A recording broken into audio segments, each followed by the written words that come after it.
Welcome into Successkast and our Mojo Brain Club. I'm your host, Mike Frazier. This episode, analyzing your workplace comfort zone and breaking through to excellence. Of Successkast is sponsored by Peak Talent Capital Solutions. Peak is a revolutionary alternative to the traditional staffing model. Ingenuity, intelligence, and keen marketplace insight drives talent management solutions that make a dynamic difference for partner organizations. From entry level to executive level and every role in between, Peak is illuminating a path forward and meeting the future of work head on. For more information, please visit their website at peaktcs.com. The views, information, or opinions expressed on Successkast are solely those of Michael R. Frazier and the individuals involved and do not necessarily represent those of our sponsors or their employees.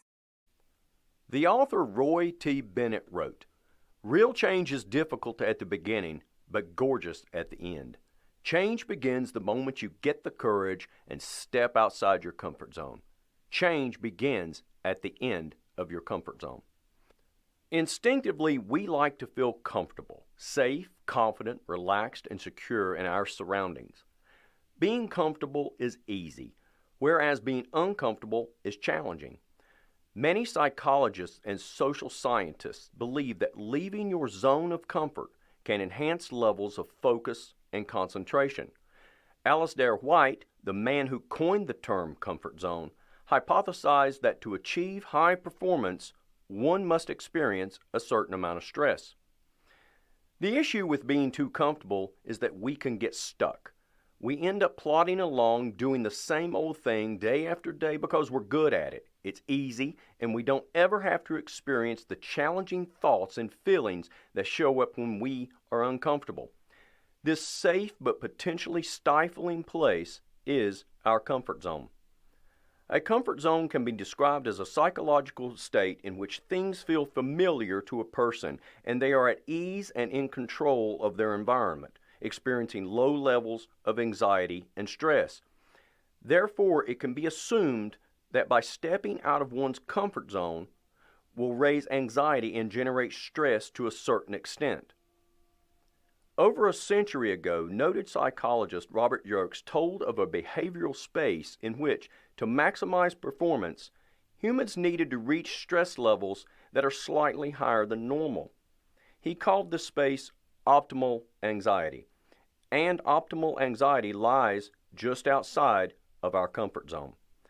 However, as all students of psychology have learned, the feeling of safety is second only to physiological requirements in Maslow's hierarchy of needs.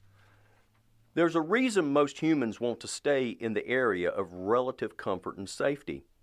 It keeps us alive. The same Robert Yerkes that presented the idea of optimal anxiety reported that anxiety improves performance until a certain optimum level of arousal has been reached. Beyond that point, performance deteriorates as higher levels of anxiety are attained. In fact, the link between anxiety and performance has been well documented. Research has shown that performance increases with physiological or mental arousal. However, this relationship exists only up to a point, as Yerkes did point out. When arousal levels become too high, performance declines. This makes sense because, in response to anxiety-provoking stimuli, our options are to fight, meet the challenge, flight, run away, or hide, or freeze, become paralyzed. Our nervous systems have a Goldilocks zone of arousal. When there is too little of it, we remain in the comfort zone. When it is too much, we enter the freeze zone, hindering our personal progress. In the exercise associated with this podcast subject, you'll be introduced to a comfort zone measure called the comfort continuum. The comfort continuum ranges from a -5, uncomfortable, to a +5, too comfortable, with scores of 0 and above indicating being within the comfort zone and scores below 0 indicating being outside the comfort zone. Head on over to Successkast.com and click the tab for Mojo Brain Club. There you can download the PDF Analyzing Your Workplace Comfort Zone. Now you can evaluate and reflect on your own current role and decide where you are on the comfort continuum. Then I recommend that you explore ways to step outside your comfort zone to maximize your potential and exceed your goals. Until next time, stay safe, stay well, and I hope you will join us in future episodes to stay motivated, educated, hopefully entertained, but very much informed.